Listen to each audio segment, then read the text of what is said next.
আসসালামু আলাইকুম। আজকে আমি আপনাদের সাথে একটি নতুন রেসিপি শেয়ার করতে যাচ্ছি। সেই রেসিপিটি হলো সিমাইয়ের গোলা মিঠাই। তাহলে চলুন শুরু করা যাক।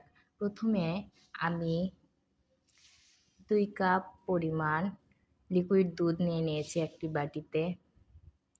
এরপর স্বাদ মতো চিনি নিয়ে নিয়েছি এবং আমি এখানে সিমাই নিয়ে নিয়েছি আমার প্রয়োজন মতো। এখানে যে যার প্রয়োজন মতো সিমাই নিতে পারবে।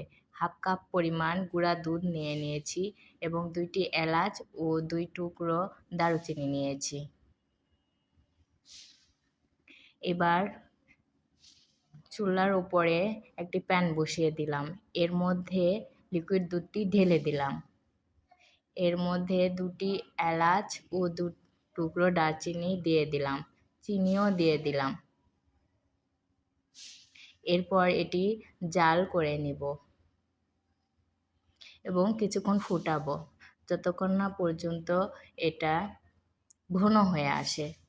এই যে দেখুন এটা ঘন হয়ে এসেছে।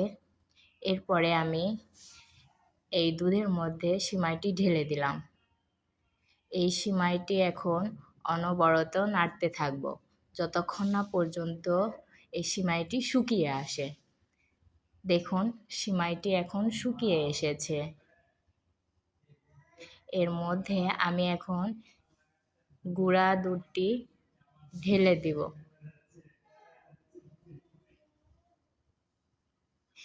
এরপর এটি নাড়তে থাকব।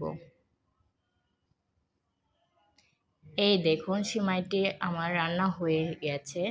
এরপর এই সিমাইটি আমি এখন বাটিতে ঢেলে নেব। দেখুন ঢেলে নিয়েছি।